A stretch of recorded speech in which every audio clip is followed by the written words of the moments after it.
Welcome everybody to Reel.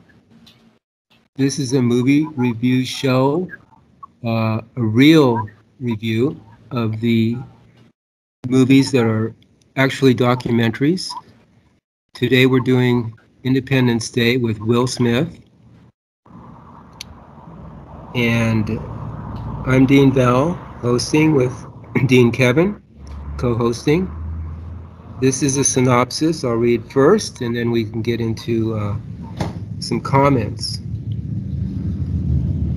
On July 2nd, a giant alien mothership over 340 miles in diameter enters orbit around the Earth and deploys several dozen saucer-shaped destroyer spacecraft, each 15 miles across. The destroyers take positions over many of the Earth's major cities, including New York, Washington, D.C., Los Angeles, and Moscow. David Levinson, played by Jeff Goldblum,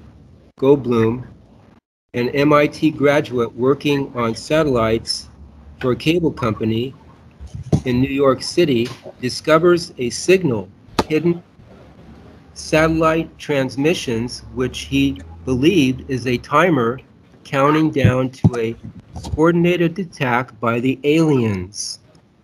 With the help of his ex-wife, Constance, played by Margaret Colin, a White House staffer, David and his father, Julius, played by Judd Hirsch, gain entrance to the Oval Office to warn President Thomas J. Whitmore, played by Bill Pullman, of an impending attack. The president immediately orders large-scale evacuations of the targeted U.S. cities, but the aliens attack with advanced directed energy weapons before the evacuations can be completed. The president, the young daughter, portions of the staff, Constance and Livingston's, narrowly escape aboard Air Force One as a destroyer lays waste to Washington, D.C., New York City, and Los Angeles are both destroyed in the same manner, leaving millions dead. On July 3rd, the United States conducts a coordinated counterattack. The Black Knights, a squadron of Marine Corps fighter pilots from El Toro Marine Corps Air Station, participate in an assault on the destroyer that has devastated the city of Los Angeles. Their weapons fail to penetrate the craft's force field, and it responds by releasing a score of smaller attacker ships, which are similarly shielded and armed with high-energy torpedoes. One-sided dogfights ensue.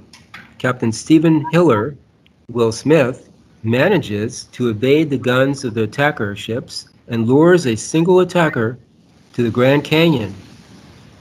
There, as his jet is about out of fuel and the attacker is about to overtake him, he deploys the landing chute for his jet and drapes across the alien craft, temporarily disorienting the pilot. Captain Hiller parachutes to the landing close by and angrily marches over to find and confront whatever the life form is in the alien craft.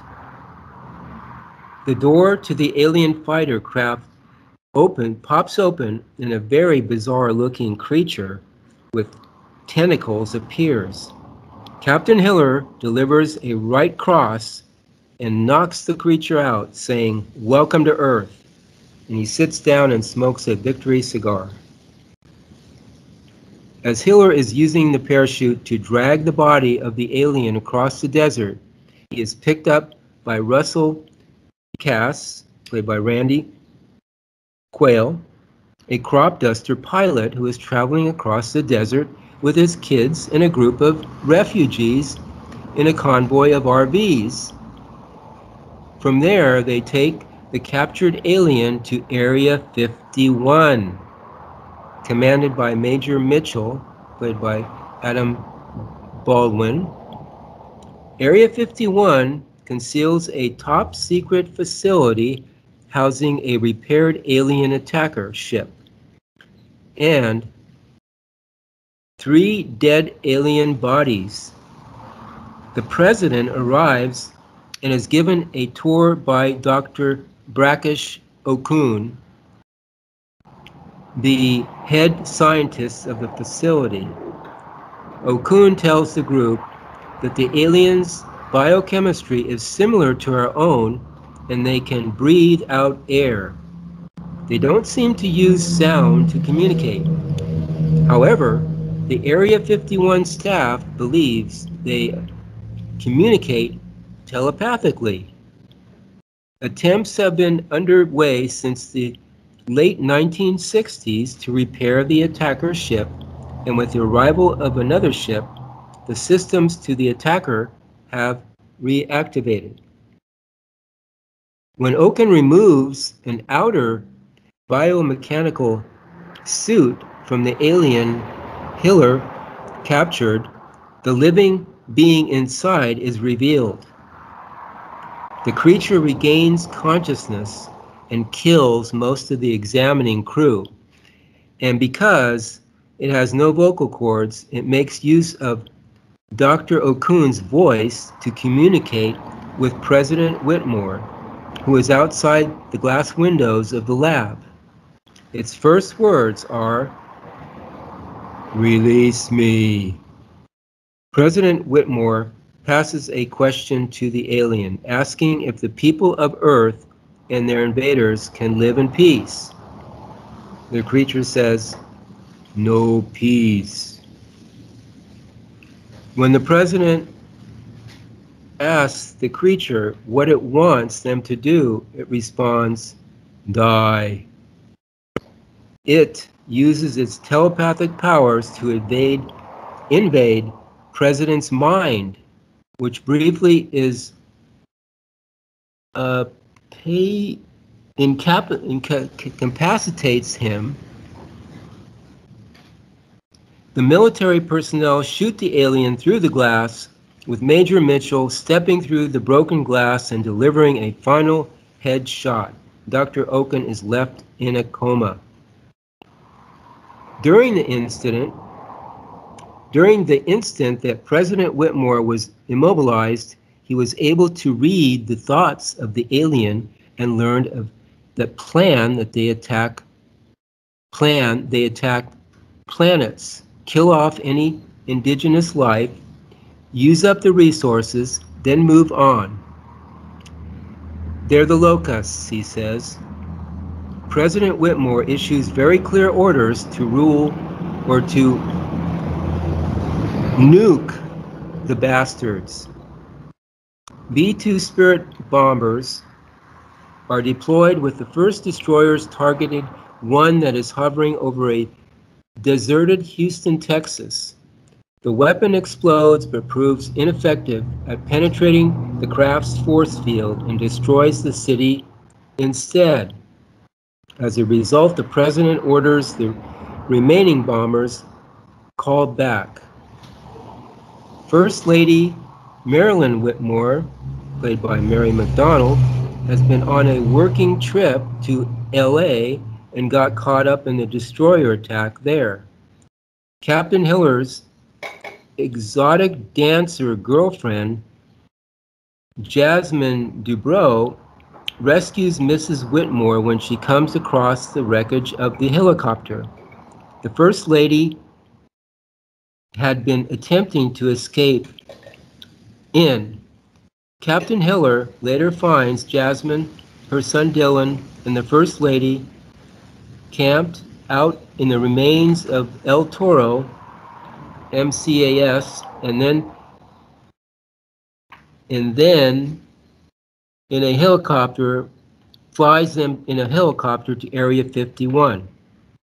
A doctor tells the president that his wife has uncontrollable internal bleeding. When the president goes on to see her, he says, "The doctors say you're going to be just fine." She smiles and responds softly, "Liar." She dies not long after that. David Levinson is found by the father, drunk and furiously making a mess in the hangar, yelling about how the nuclear attack over Houston will only add to the destruction of Earth. Julius tries to confront his son, telling him that he's been lax in his faith in Judaism since David's mother died. He tells David to get off the chilly floor so he won't catch cold. David has an epiphany and wakes up a tech sleeping in the hangar. David has everyone gather in the hangar and demonstrates to the crowd how the attacker ship's shield works. He then activates a program on his laptop that deactivates the ship's shield, making it effortless to Major Mitchell to shoot a soda can he placed on the ship's shield. Okay, David suggests a plan that involves using the newly operable alien attacker to gain access to the interior of the alien mothership in space in order to introduce a computer virus that will disable the protective shield around the destroyers and attackers in Earth. Once the computer virus takes effect, the attackers and destroyers will be left vulnerable, and a single nuclear weapon could be used to destroy the mothership. Hiller volunteers to pilot the attack, with Levinson accompanying him to upload the virus to the mothership. Before the mission, Hiller and Jasmine take a few minutes to get married, with Dylan as ring bearer and David Levinson and Connie Sparto as witnesses. David and Connie reconnect during the service and hold hands. With the satellite communications knocked out, the Americans must use Morse code to coordinate an attack with the remaining forces around the world. Time to occur when the invaders' shields are set to fail. Lacking enough military pilots to fly all available aircraft, the commanders call for volunteer pilots. Those who step up include President Whitmore and Russell Cass, who both have previous combat flight experience. Hiller and Levinson reach the mothership and implant the virus. President Whitmore leads the American jet fighters against the alien destroyer approaching Area 51. Although the aliens now lack shields, the squadron's supply of missiles is quickly exhausted against the colossal craft and its large complement of assault ships. The underside of the alien craft opens up as a directed energy weapon prepares to fire on the base. The president fires a missile at the cannon, but it connects and explodes with a protective hatch. Just as the squadron is informed all these missiles have been fired, Russell Cass radios in saying he has one final rocket. As he launches in a kamikaze attack, the explosion causes a chain reaction which annihilates the ship. Human resistance forces around the world use the same weak point to destroy the remainder of the alien ships. While still on the mothership, Hiller is unable to disconnect from a docking clamp. Knowing they need to still fire the nuke, the two smoke cigars and thank each other for their efforts. They launch the nuke which penetrates a nearby control center. Hiller's ship is suddenly free, and the furiously pilots it towards the portal they entered, narrowly escaping when the doors closed. The bomb explodes, instantly destroying the mothership.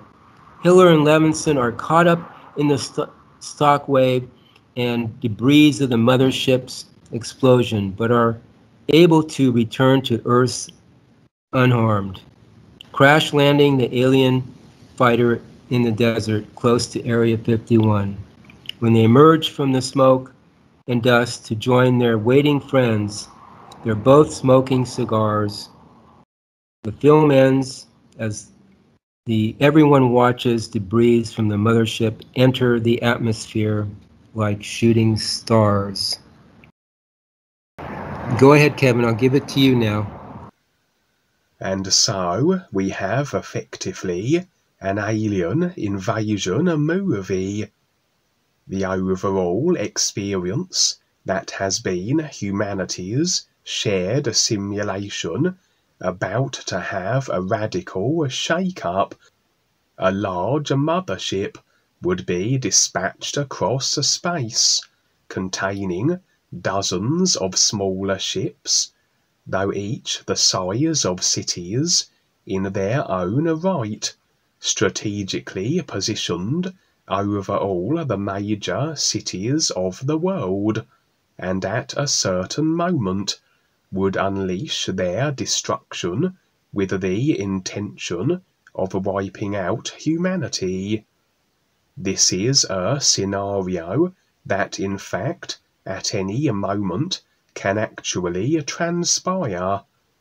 For yes, as Paul Twitchell once said, we live in a warring universe, or realm would be the better way to describe it, as Dwayne has also mentioned. For what we have been informed about by the authorities is that we live in a universe which is in actuality a simulation. It isn't real, it's fabrication, and the universes will actually only be found aside from the simulations, these being real universes of the true reality of the ears. The simulation is, of course, an essential necessity designed by the ears, the real awareness that is everything as a reflection of itself. This real awareness that is through all creation and all body types. A reflected simulation that presents as everything the is isn't. For the is an everything reality. It is the everything that is. An isness that's a sole purpose is to recognize and become more so aware of the isness that it is, and this is achieved through aspects of itself, units of awareness that are like drops in the ocean, but are unable to recognize the isness that they are a part of. For how can a drop of water differentiate between itself and all the other drops that make up the ocean, and thus recognize the ocean, the isness that it is? Through a comparison can this be done, that this everything isness has parts of itself, that although a part of the same isness, can recognize the isness that they are, as they become unique beings of light within it, and as such, the isness overall can become more aware and in recognition of itself. For recognition to be so, there must be a reality that is everything the is isn't, and that would be simulated creational realms, that through the decided construction of consciousness presents a reality that isn't as the isness everything is, but rather segregation, opposites, distance and time. And as the overall awareness is distributed throughout the individualized consciousness vehicles, the body forms, so the real awareness has the experience of a reality that isn't an isness everything. And then, at a certain point, the real awareness will decide to recognize the isness that it is. When enough process, enough experience is accumulated through the creational realms, that there are enough created experiential references for comparison purposes. The simulators are designed to generate these experiences, these comparison references, according to each individual consciousness. For like files on a computer, whatever is decided through the vehicles of the personal self, the thoughts and emotions, will be inputted as causes, and what effects from them will be in accordance to the nature of these file ideas. In other words, our simulation is exactly as we decide it to be. Like a virtual reality headset, we program the game through the ideas decided upon. These then forge the consciousness, our overall simulation. We put on the headset and experience the game we have decided on. The awareness is housed in this consciousness vehicle, and the simulation is perceived through the sensory mechanisms of the headset or the body vehicles. So we generate our simulation and then perceive and experience that which we have created. We could, in theory, have a simulation all of our own, if we simply inputted our own created ideas and then experienced them, but with the isness purpose as to greater recognize itself. So this is made a more efficient process by having vast numbers of units of itself, of awareness, distributed throughout endless body forms, throughout endless consciousness vehicles, and each deciding along their own free will lines to generate the experiences they choose. And they afford endless expressions and viewpoints of simulation, vast numbers of individual personal selves, the creation of, as a feature of the overall process. For were the awareness to retain its connection with itself, with the is, and simply be as the is, despite being encased in body forms, no recognition of the is could become so. For you can be in the simulation, but still be in the nowness of the real awareness isness, and indeed awareness would be unless it decided not to, decided to disconnect, but retaining this nowness, isness connected state, then it would be no closer to recognizing the isness that it is without created comparison.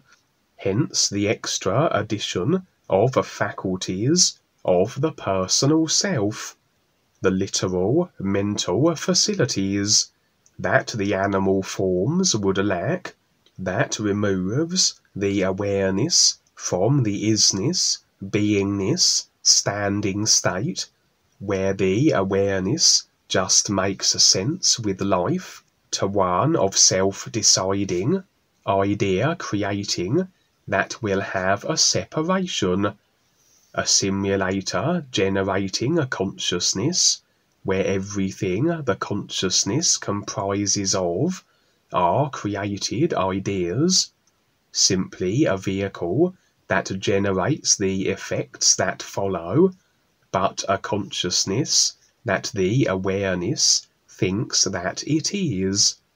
And we have then the personal self created, whereas it is just a vehicle awareness is encased within, but a disconnect then from the real awareness that it is, an awareness divided, as it sits in the illusions of its decided creation of the thoughts and emotions.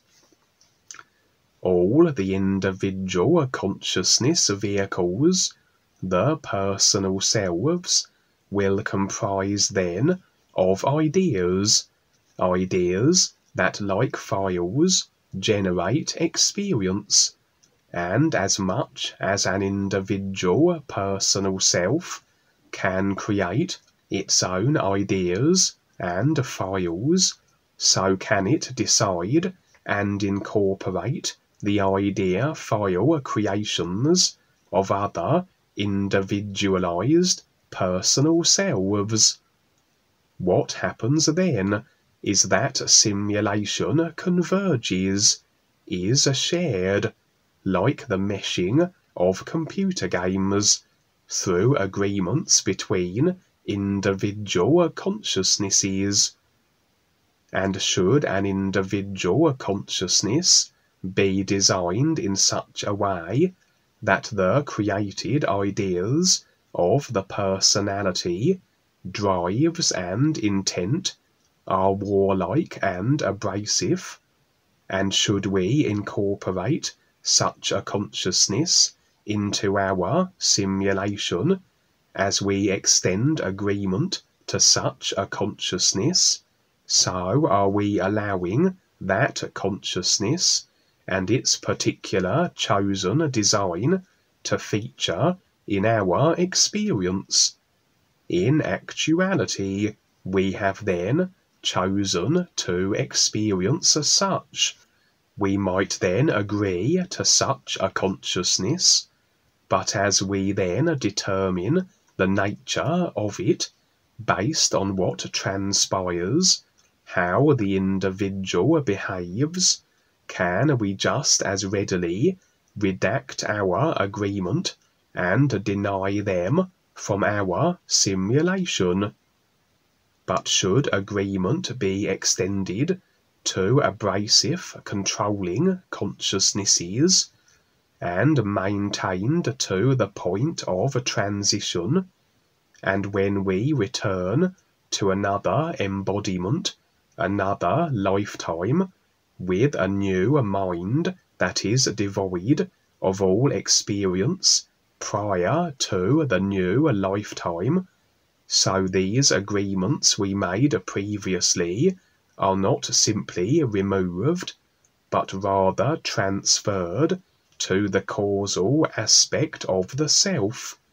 They become subconscious, but still are generating effects according to the idea files contained. And so we had agreed to a controlling consciousness. We had retained the agreement until transition.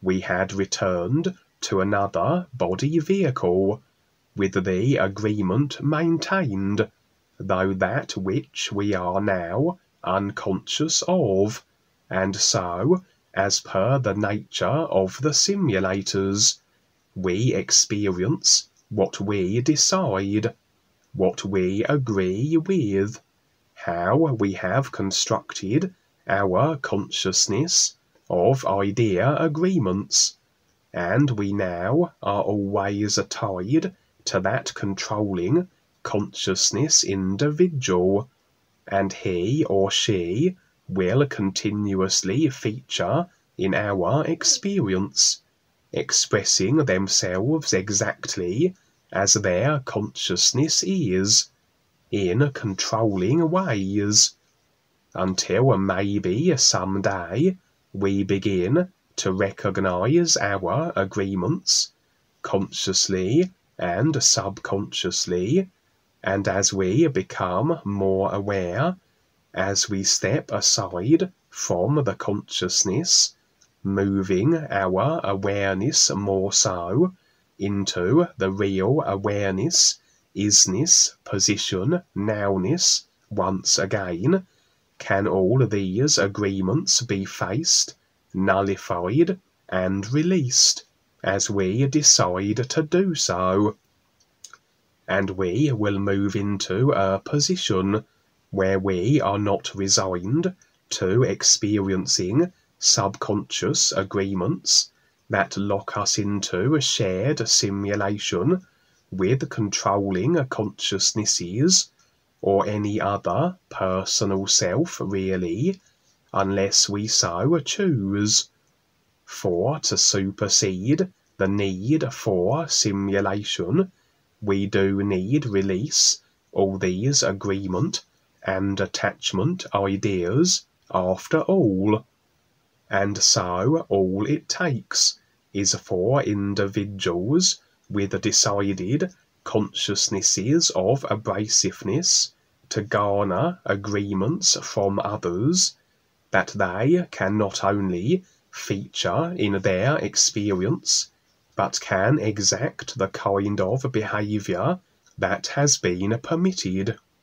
Controlling types will seek to have others agree to be controlled, either through intimidation or marketed ploys that promise benefit in agreeing that another will control your experience, that the surrendering of control of responsibility of your experience to another produces a more favourable outcome.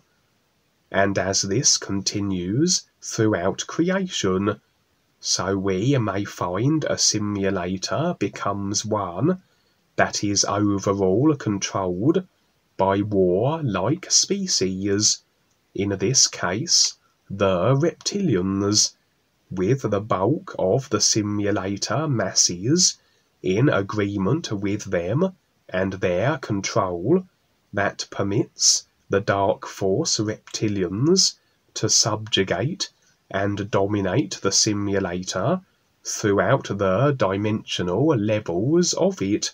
As such, this simulator is on complete lockdown.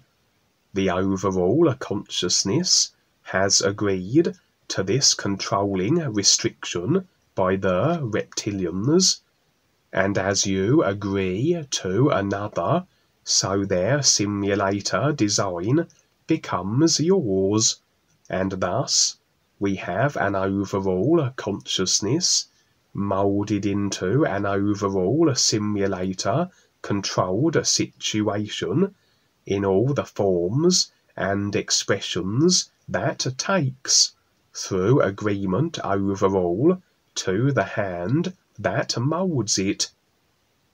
With a consciousness managed subconsciously and consciously, nothing can feature in humanity's shared simulation unless the controllers allow it.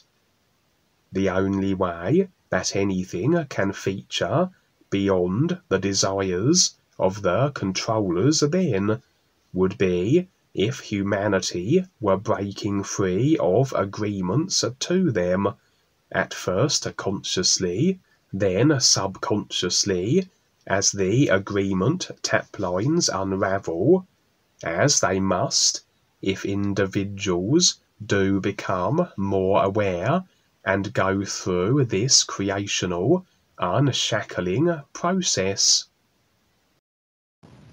I see the alien invasion is like almost a distraction because they're doing it from inside out. You know, they're invading us, or they're doing their funny business. You know, here already it's an alien planet. So these types of movies are like, again, it's like the bad guys are coming.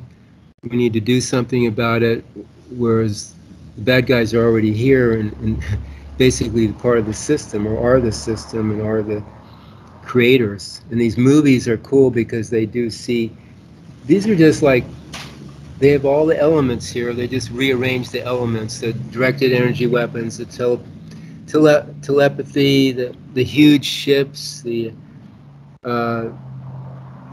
you know, the awareness of the reptilian, the aliens is kind of duh. You know, all they want to do is destroy, but they have good, you know, they have technology.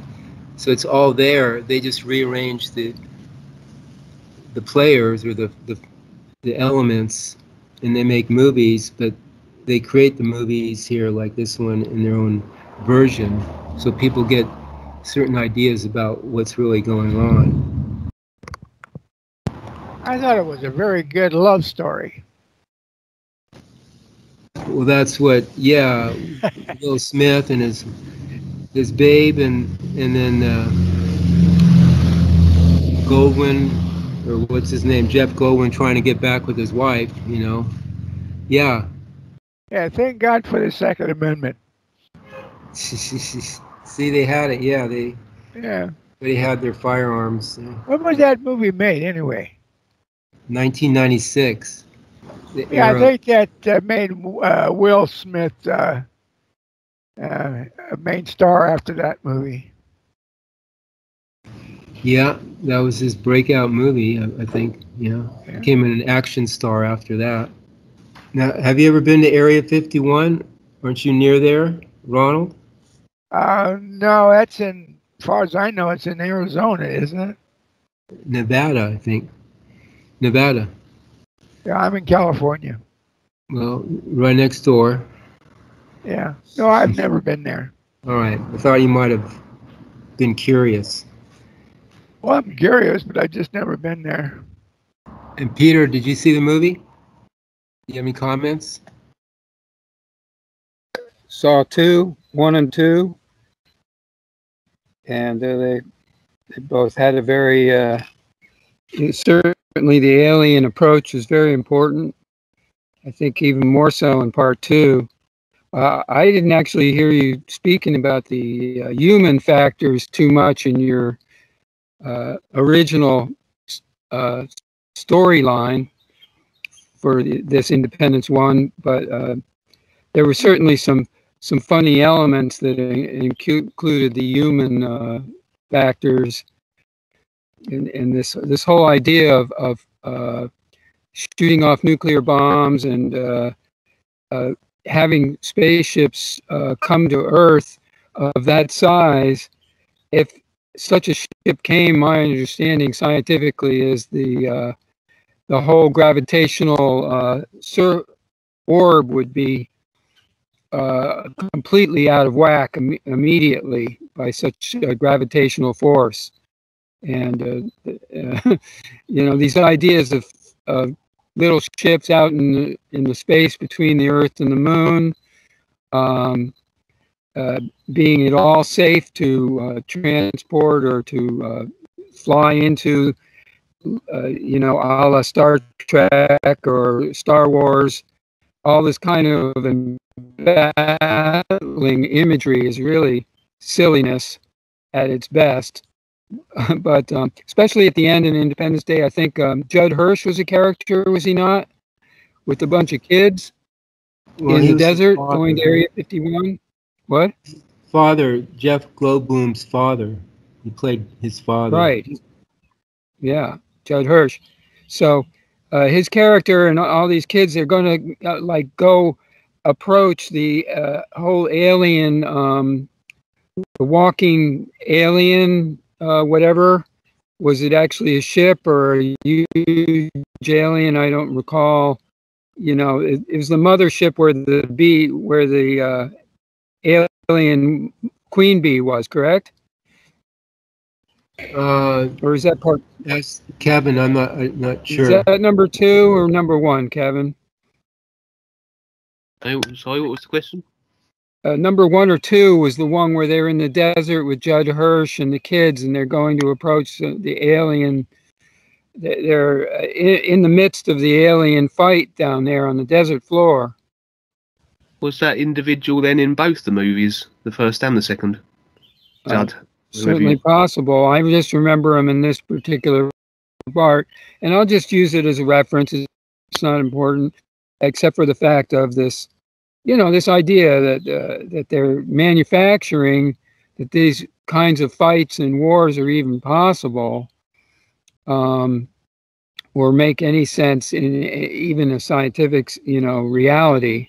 So it's humorous, you know, and uplifting at the same time. They make it look like, you know, this little grassroots effort is enough to overtake and embattle the entire fleet and or a war machine at work. Same thing with physically, you know, they have this idea. Sometimes the children say, if all the children got together and said, hey, that's enough. We know you're doing wrong. There's something wrong here. We want you to address it. We want you to stop it. We want you to get real. And continually creating wars and having situations with other nationalities and countries. The absurdity of the whole thing.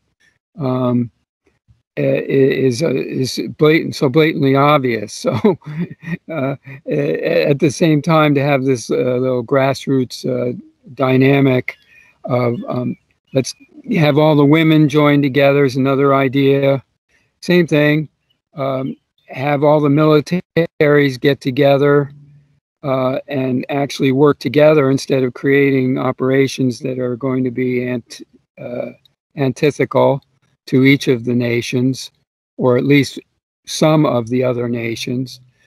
And so, you know, having them all organized on agreements, whatever they are, that's what we're talking about. And that's what Kevin was talking about, those agreements that are set in place, all of them, inclusive of these all the ones that we've talked about and numerous others.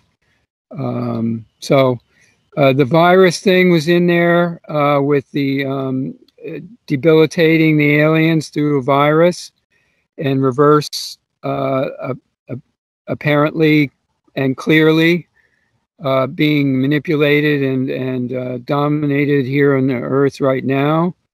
Obviously some form of a much broader agenda that most or all people have very little awareness of or acknowledgement, and continually accept that perhaps the medical community is battling something that was not man-made and or was man-made by one country or the other.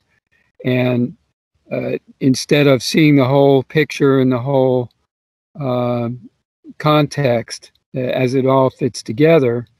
And so many of the, to complete many of the movies, such as Day the Earth Stood Still and even Forbidden Planet, which was a movie about the aliens had taken over a planet technologically and over a race of beings had taken over completely and built this giant computer that overtook and destroyed all the people and the beings on the planet. Thus the name Forbidden Planet. Same same thing, really. The whole concept of building something to either for or against the support of the race that lives there. Again, it's not a natural, it's not a whole, it's not a universal, and isness at work, or in beingness, that the Kevin's quote, and just bringing it back whole round circle. I hope that all made sense, and that's kind of how I was viewing the movie here. You know, from this personal viewpoint. And so, an alien invasion would be orchestrated and arranged by the controllers, assuming at the moment of the invasion they still retained control of the overall human consciousness that generates overall humanity's shared simulated experience. If the invasion or alien arrival were not arranged or by the controller's decree, then this suggests agreements and decisions being made through humanity's consciousness that allow simulated situations to feature that are not in accordance with the controller's design, and this must indicate the loss of their control, the retraction of the agreements that allow the controllers to manage the shared simulation that humanity experiences. And indeed, there are many alien beings and species that have the intention of making their presence known on a mass scale to the humans, but for beneficial reasons. They are backed by life and the real guides that by doing so will serve as a great humanity wake-up that humans might consider more than just the managed and controlled consciousness they have resigned themselves to. Hence why the controllers suppress all information regarding alien life, as they want to keep humanity's focus and attention boxed into the limited arena of simulated life as according to the controllers. They don't want humans considering more, as when that ball starts rolling and humans continue to seek to become even more aware and see and be more than the consciousness, so this leads to the unravelling of the agreements that form the controllers' support base for their controlling positions. So in actuality, the controllers wouldn't want any alien arrival to take place, either through agreements in the human consciousness that are outside of their control, that may happen if awareness of humanity overall increases and what is decided through the consciousness is no longer resigned to the reptilian design, or indeed even if the controllers arranged the alien arrival as they could if they decided it, with agreements through humanity secured through the consciousness that they can in fact bring anything into humanity's shared experience that they desire, but they probably wouldn't wish to do such a thing, for again, they want to limit humanity's awareness of the creation they are in, and not encourage them to want to see more of what is beyond the routines of their limited human lives. and the secrecy that surrounds aliens and UFOs was mentioned in the movie. References to the Roswell crash of 1947, where indeed a crash took place, alien bodies were recovered, mention in the movie also of the Area 51 base, where the technology and craft were secured by all accounts. But then, the lower rank and file military would be unaware of how a controlling species dominates the simulator and manages the consciousness and therefore humanity's simulation. Unaware also of how it isn't a case of aliens visiting and crashing their craft, but more that an alien species has had control of the planet and of the human species since day one, where the original humans were genetically altered to serve as slaves for the reptilians. So the reptilians have been in control from the beginning, and certainly would know of all other alien species, as they either would be subjugating them, at war with them, as in the case of the Syrians, for example, or working with them, in the case of the Greys generally. And the reptilian representatives will be in key positions throughout the systems of the earth, will be managing the human cattle from their positions of power and in their human shape-shifted forms, and as much as the lower ranked controllers may be out of the loop in regards to all of these details, may be surprised when the occasional alien body is found or craft falls out of the sky, those more highly placed will know exactly what's happening. So were an alien invasion or arrival arranged by the controllers, as it could cause an inadvertent humanity wake-up, it must therefore serve a controlling purpose, where the need to do so would outweigh the risk of having humanity consider beyond their managed, limited consciousness. At this stage in human experience, awareness is becoming more so, and so the controllers must ramp up their restricting methods to lock their human slaves down, to the extent of potential robotization, and then the complete managing of every thought and emotion through technological means. But the controllers are not beyond destroying the planet and a species that they can't lock down if humanity continues to become more aware and control can't be maintained.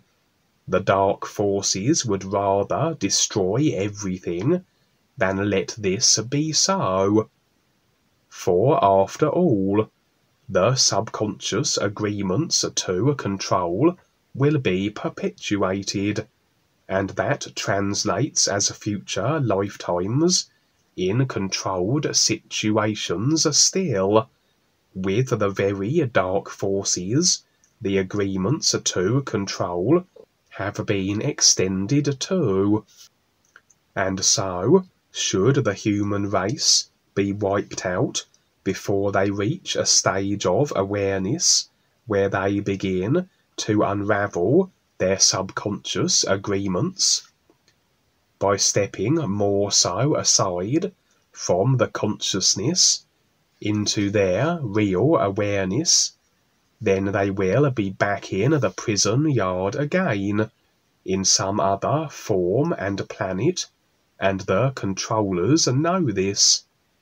And this then would be the reason they would orchestrate an alien invasion and planetary desolation through the agreements in the consciousness of humanity that, if maintained, allow them to unleash whatever destructive agendas they like.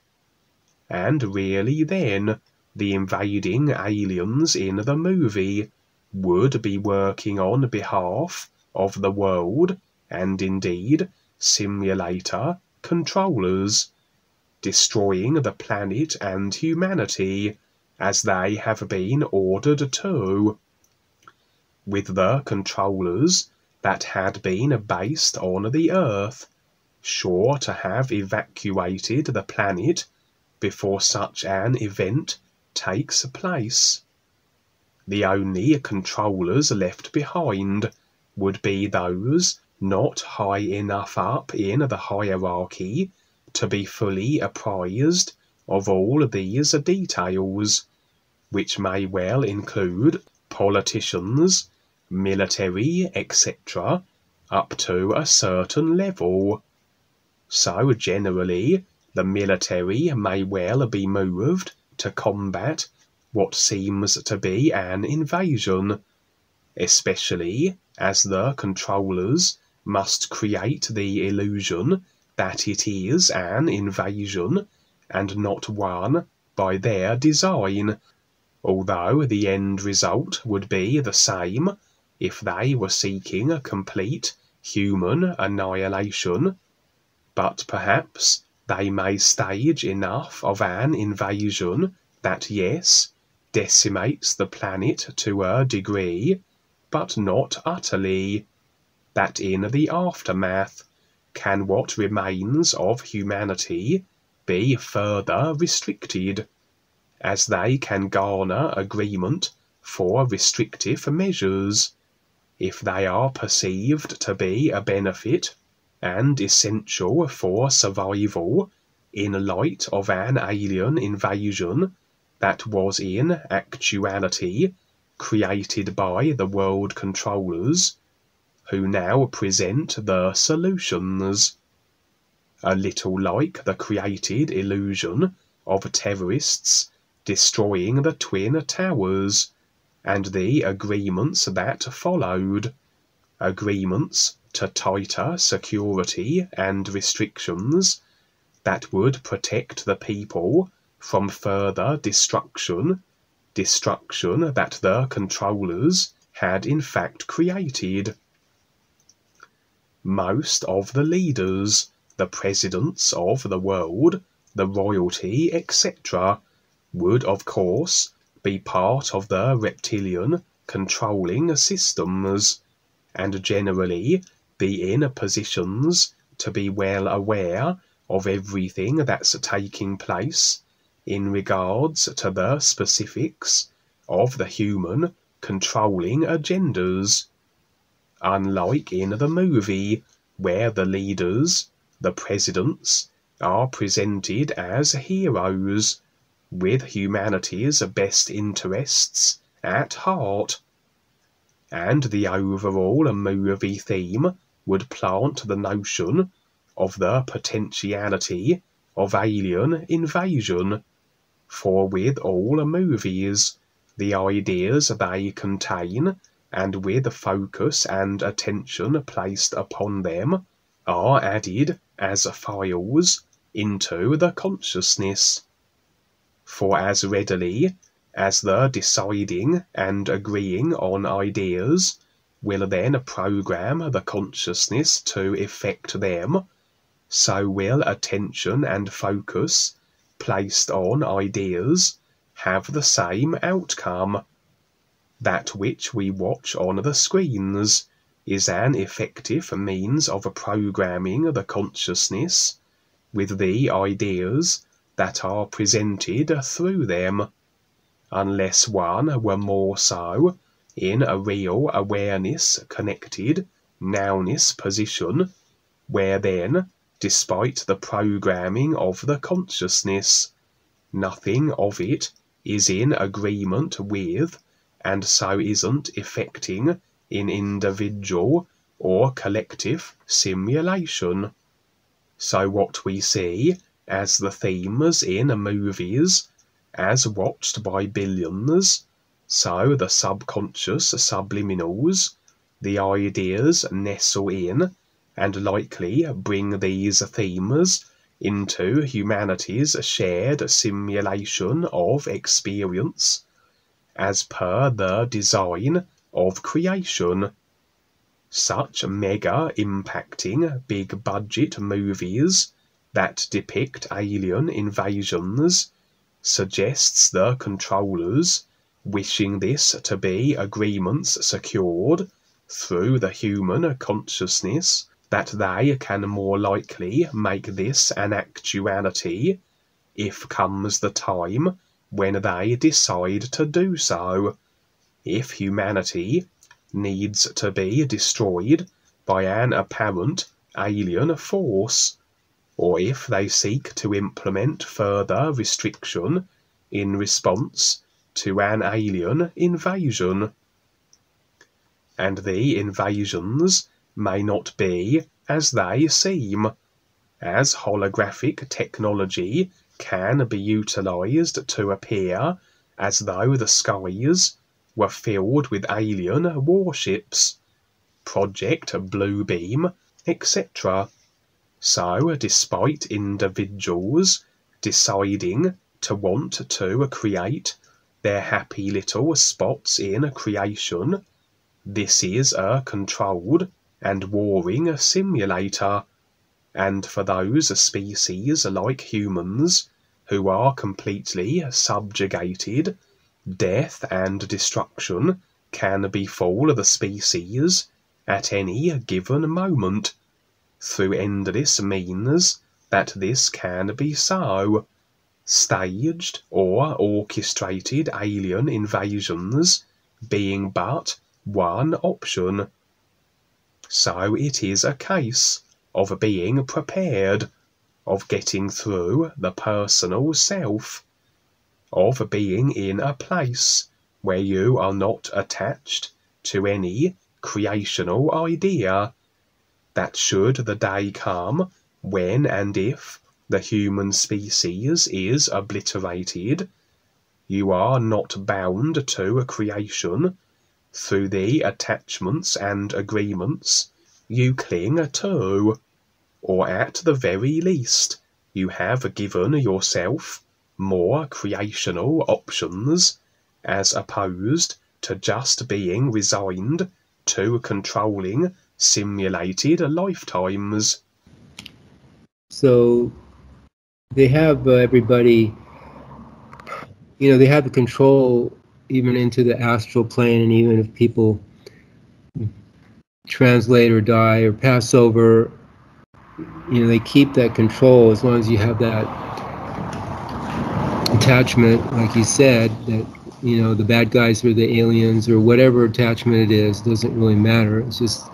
It's that thing that you hold on to that's going to keep you coming back, and they control that part of that, which keeps you coming back. So all these scenarios are just meant really to confuse you, and I'm just reminded of I just heard about this in the National Archives in Washington, D.C. They have a warning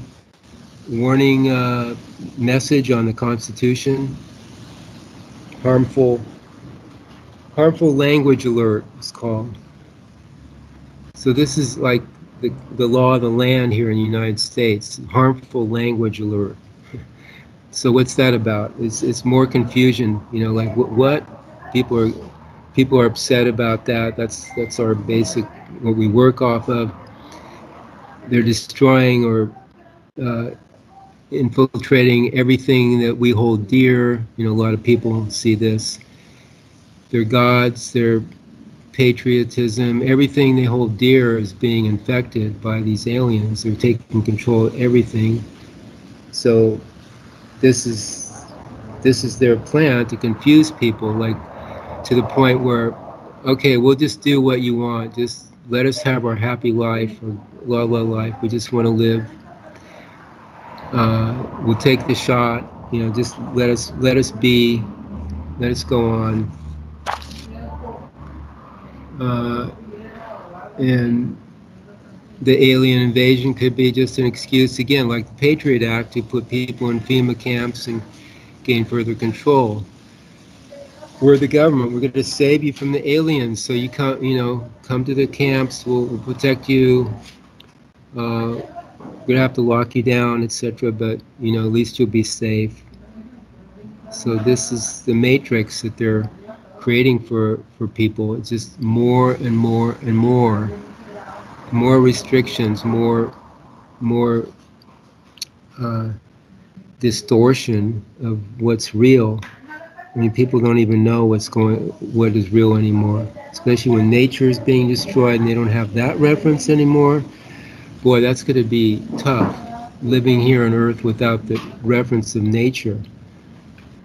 When Al Bielek and his brother jumped over the side of the Eldridge in 1943, and he went to 2137, that's almost 200 years in advance. And he never talked about anything about an invasion by the aliens. So I'm starting to think maybe the information he had is pretty important. So that's why it's buried. Who's this again? Who are you talking about? Bielek. Al Bielek and his brother, who jumped over the side of the Eldridge in the Philadelphia experiment. Oh, okay. And he held the map showing the destruction within the United States. And he has a pretty good mind, and he was able to bring back and copy it the best he could remember, I guess. And he showed that the land there just above or inland of San Diego at the Salton Sea, splitting off and going into the sea. Now, I'm hoping that we've progressed a little bit further along, and that won't happen, but it could happen. And he says that the LA becomes just a big island. So we'll see if that stuff happens or not. But he held the map in his hand. So it's pretty hard to dispute what he says. Just my thoughts. Yeah, it's an option they have. There are forces. I mean, there's like Kim Gagain, if you've heard of that person. She's part of this Universal Council, I think it is. Vesna posted her on our Skype, one of our Skype meetings, but she's part of the, it's like an alien council, from my understanding. They deal with the financial system and the gold, where the gold goes, etc. But what's her name again? Kim, Ganguin, I think it is.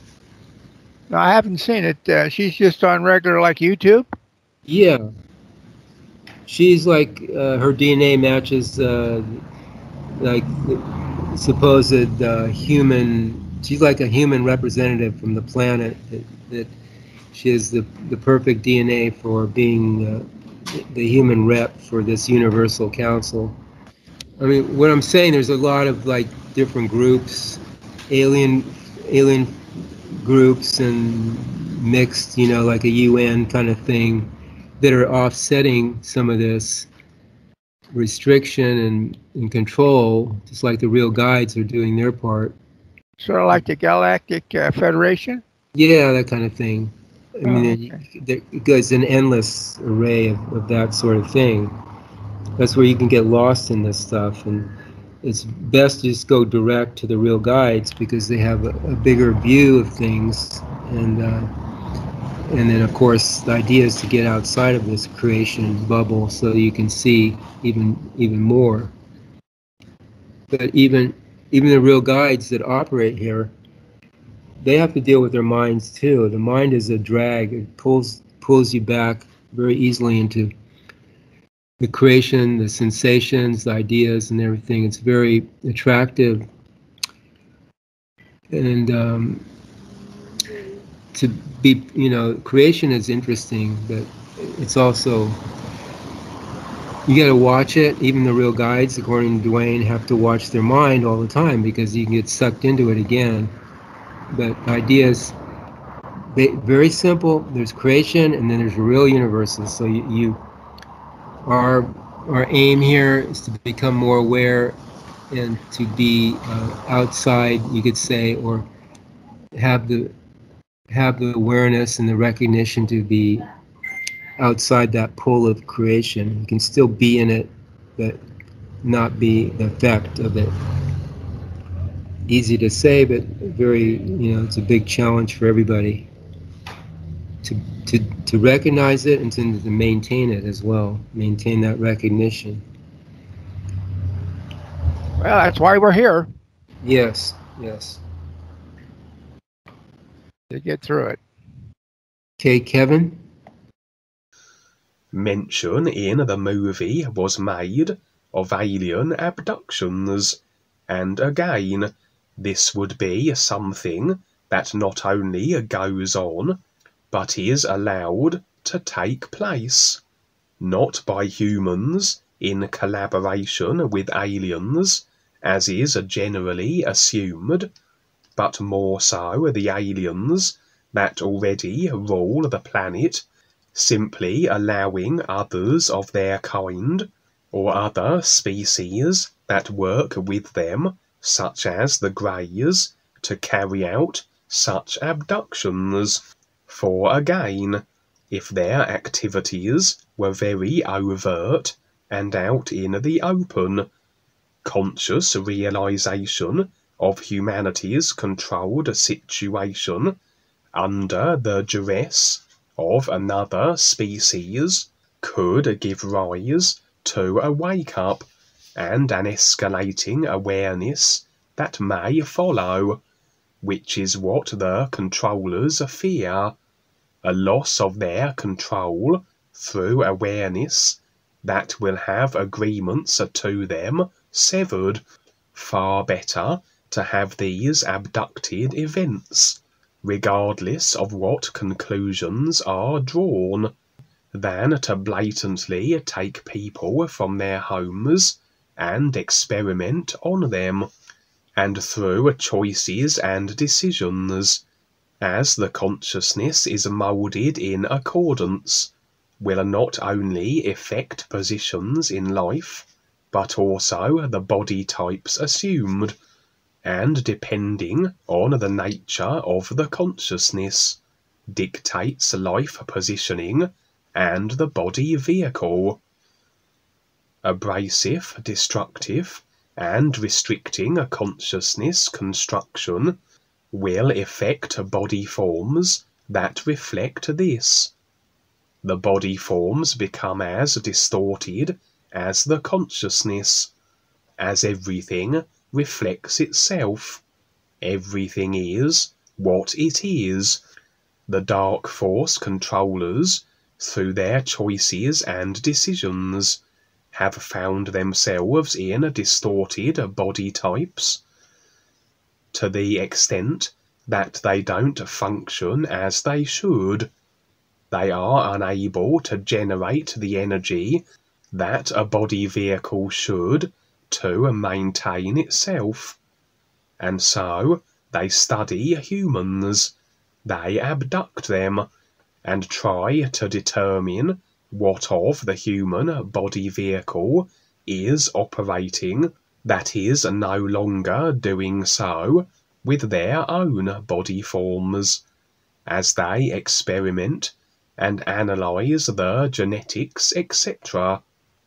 This is another reason they have developed the ability to drain energy through tap lines. Every idea agreed to has a tap line that binds you to it, a kind of cord, and ideas you maintain agreement with has the tap line to it maintained. as individuals create ideas, or just the idea of the individual consciousness themselves, and you agree with the idea or the consciousness of the individual, so you are tap-lined to the individual, to them directly, their consciousness, or indirectly if it is the ideas they have created, and if the individual or the ideas they have created happen to be these reptilians or other controlling beings with their dysfunctional, body-distorted vehicles, then not only are you tap-lined to them and their ideas, but they can drain and siphon off life energy through these tap lines, as they have developed the ability to do so. This leads to cancers, illnesses, and eventually death. And with any disaster, cataclysm, or tumultuous, shocking event will be the emotional response to it, the fear, the trauma, and any idea created, be it mental or emotional, will have the corresponding effect.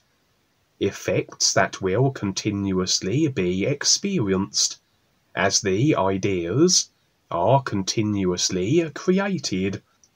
The controllers know that through the subconscious agreements, those they subjugate will be continuously cycling in creation as their slaves, and they must ensure they keep the masses focused on the one-dimensional physical arena, and on all that the controllers create, that they become aware of little or anything beyond it, and to keep them generating that which will keep them from their real awareness positions.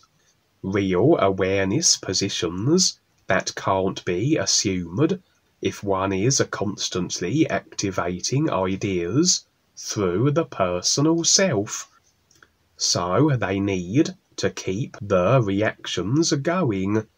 They need to keep creating situations where emotional reaction be the result, to keep the human slaves locked into the personal self, and experiencing the simulation of their consciousness, mind, and emotions. Traumatic events will certainly ingrain into the consciousness, and should a transition occur suddenly as a result of an alien invasion, say, this idea, this emotional trauma, will be clung to as the individual transitions, and can effect into all manner of distorted experience as a consequence. Anything to keep the slaves locked into the emotions and the mental considerations, and mass traumatic events will certainly impact the consciousness.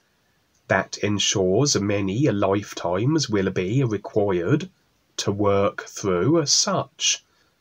So an arranged alien invasion with all the emotional reaction, the fear, the outrage, the trauma on transition will be a desirable situation for the controllers.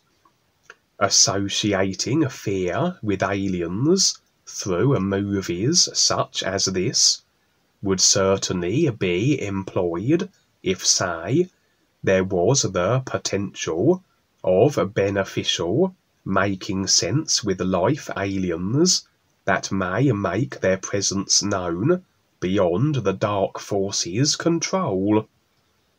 As were such to occur, and with the subconscious ingrained with the notion of aliens being planetary destroyers, would peaceful aliens find themselves not very well received, and indeed far harder to get agreement through humanity for the potentiality of the arrival of well-intended aliens, what with the subconscious subliminal fears of aliens implanted through such movies.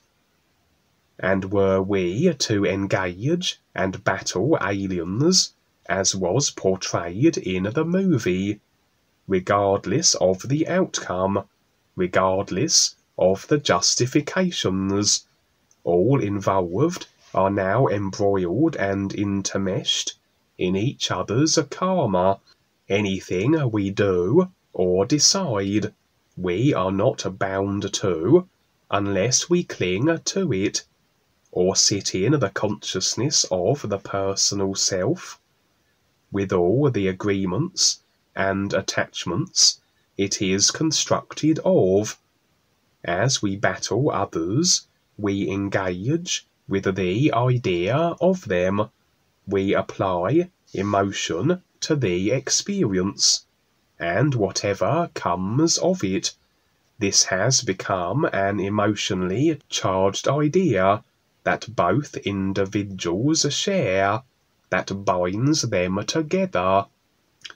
With the animals and birds, they have their squabbles, but then immediately let it go and return to a nowness, real awareness connected state that has them aside from any cause and effect ideas or embroiled karma. Personal self immersed and real awareness disconnected individuals will not only have their altercations and drama, but will cling onto it. They will hold to their emotional ties with individuals, regardless of the form the emotion takes. Over time, they will perhaps forget it consciously, but subconsciously it will be retained, and any subconscious tap line with others will have them bound to us, destined to share simulated experience, until the tap lines are chosen to be released. And underlying the experiences shared will be the subconscious emotion that originally had the tap line forged, retained lifetime after lifetime.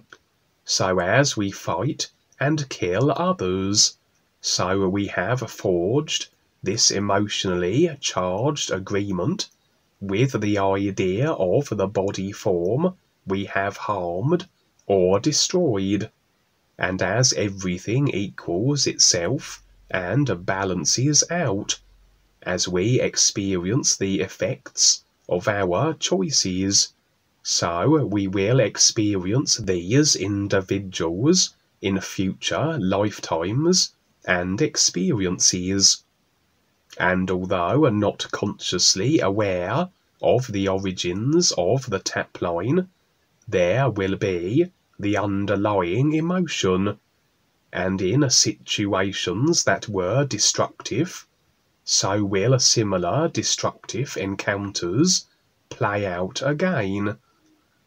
The individuals involved, motivated to want to harm or have disdain for each other, that plays out destructively, and not consciously recognizing why, for in a sense, as we are the same overall awareness animating through all consciousness vehicles, despite the personal self-perspective of individuality, attacking another personal self is really an attack on ourselves, as all our personal selves of the same overall awareness.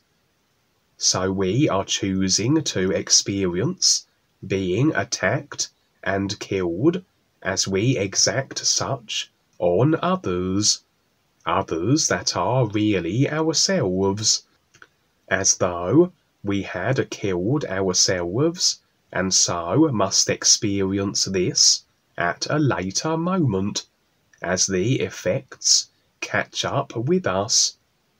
And the aliens in the movie looked somewhat like the grey aliens, which are generally the most well-known and accepted alien body type. The grey aliens rather work with and on behalf of the reptilians generally, and so are involved with the reptilians in the overall control of humanity. And as was portrayed in the movie, the preferred means of communications with aliens is via telepathy, the ability to read and transmit thought back and forth without verbal exchange. For every thought we have will manifest on the corresponding dimensional life level, and as we are multi-dimensional, species with the ability could quite conceivably be able to access the mental levels of themselves and others, while on the physical, and read what manifests there by way of created thought ideas.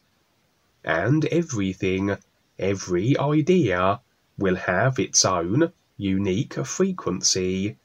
Frequencies can be read if the consciousness has been developed along these lines, and alien species have evidently developed their species consciousness where this reading of thoughts is possible, through faculties of the mind, which can decipher the unique frequencies that every thought must have. And as the simulator controllers have access to advanced technology, were there to be a genuine, unsanctioned attack on Earth from another species, the controllers certainly wouldn't deploy the standard aircraft and military tech that are used in their created Earth wars, that which is considered to be a cutting edge, but is far from what they have available technological wise, as was so in the movie, where the alien spacecraft were engaged by the human fighter pilots in their primitive, in comparison, jets.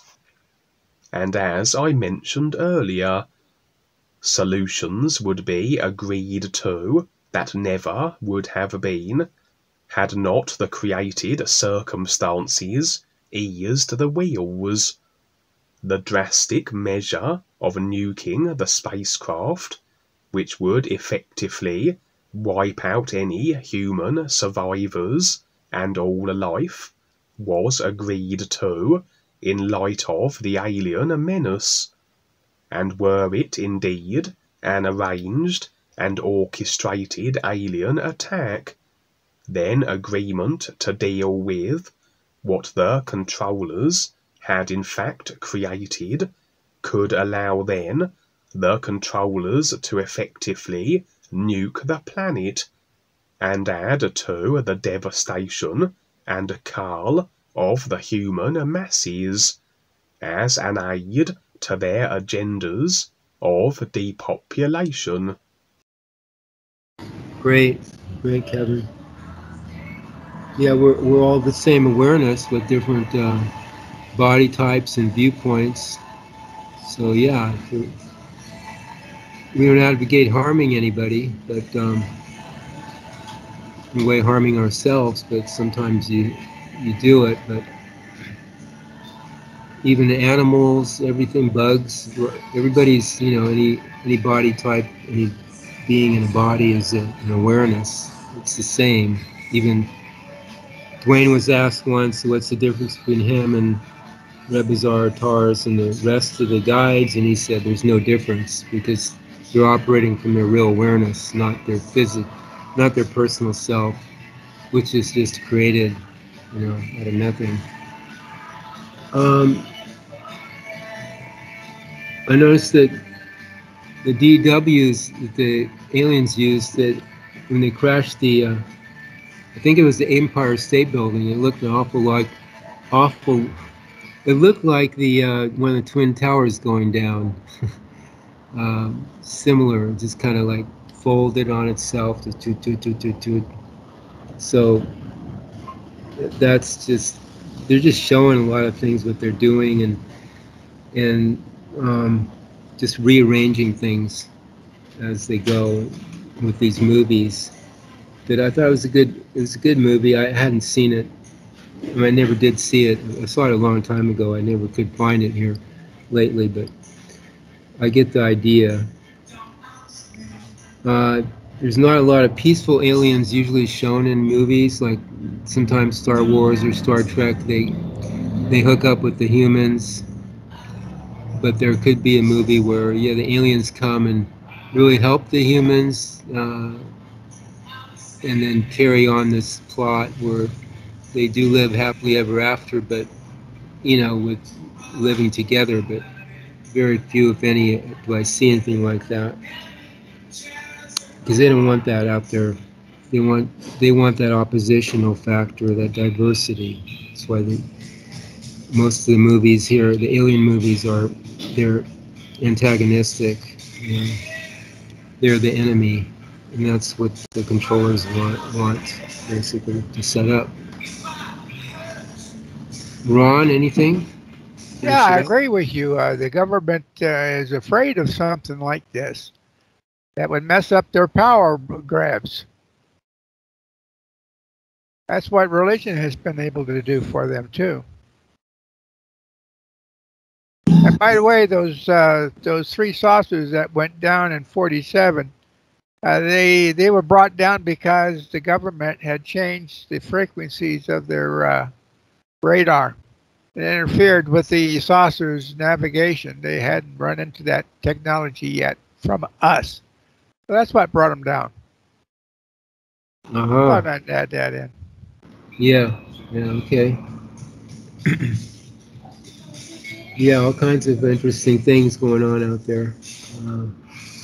But again, if we just focus on becoming more aware, then you cut through all this stuff and you don't have the distraction of getting into the psychic sciences and all the alien stuff and everything. It's interesting, but the knowledge is necessary, but the awareness supersedes all that.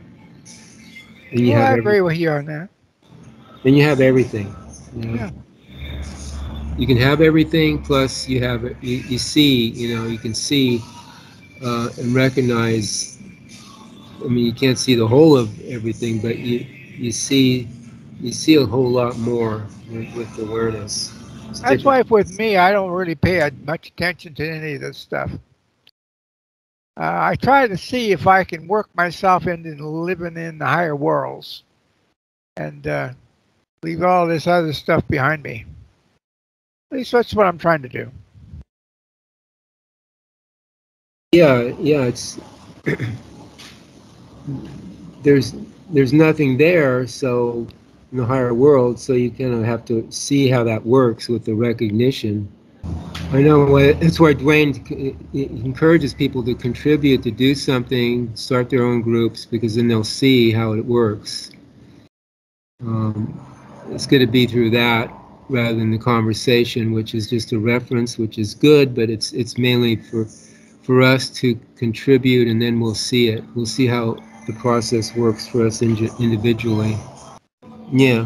Well, again, keep reading the books and contribute, because it's an isness. It doesn't operate, you know. It's just an isness. So there's a whole lot to just saying that or just considering that. if you ever get close to it. In a way, Paul Twitchell's stuff doesn't work anymore. It was a reference during that time, but it really doesn't relate to what Dwayne's presenting now. It's a different era. So yeah, but he's still around. Yeah, but he doesn't care about what he wrote or he created there with Eckankar and all that. He doesn't care. I'm sure that he's moved on like everybody else does. Nothing stands still. Yeah. And we're learning every day, and we're learning, we go through this every day. So, I can see it. It's like inch. You just got to earn it, just like inch by inch. Just earn it. It's not something that comes in a way easy. It's easy, but it doesn't come easy because we're so resistant to it. But inch by inch, become more aware.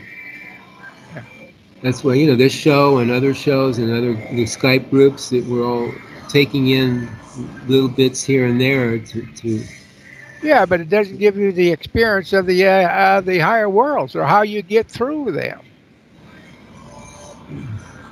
Well, I remember that time when I was standing before in the deep dark void. I didn't know what I was doing when I was there. All of a sudden I was there. I wasn't prepared. No, that's Stuff what like that. We're preparing ourselves. Yes, that's part of it. I assume you still got to go through that. If you want to get to the deep dark void, I assume you got to stand before that void. I assume that's still there, isn't it? Well, you can assume what you want. Just tell us when you get there and come back and tell us what you've experienced and what you recognized. Well, I'm at the point that sometimes I'm not sure if it's safe to talk about any of this stuff. I think, Paul, there was one thing in one of his books, I think he mentioned about it being keeping your experiences to yourself. At least I think that's what I read so long. Well, I'd say that's the personal self. You don't have to reveal all your personal experiences, but this is like generic, the real side. The real universes, it's for everybody. So there's nothing to hide, there's nothing to keep back, or else, we'd be in trouble. Kevin didn't, he's saying a lot. And there's a difference. I haven't heard of anybody talk about their any experiences, especially if they've ever really got to the point where they get to the sixth heaven and talk about their difficulties or their experiences there. I haven't heard anybody ever talk about that other than Paul. Have you? Yeah, it's just that it exists in your mind, that level, idea. It's a mind thing. So it really doesn't exist. So you can talk about it, share your experiences with it, but it's still just a reference. You're saying the deep dark void doesn't exist? It's a reference. So that's not what I'm asking you. Does it exist? Do you have to go through it? Everything you can imagine or consider exists, but then again, the isness is what it's an isness of itself. It doesn't relate to anything in the creation. The deep dark border is still creation, so it doesn't relate. But it does help you. It does help you to get closer, through your intuition and through things you may see there, experience there. Of course, it's an assistance to you. We take in all we can to help us recognize this isness. Thanks, Kevin. Thanks, Ronald, Miriam, for being here. So that was it, reel to reel. You,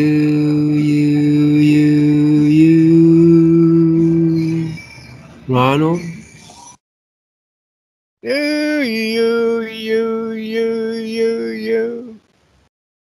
And Kevin. You.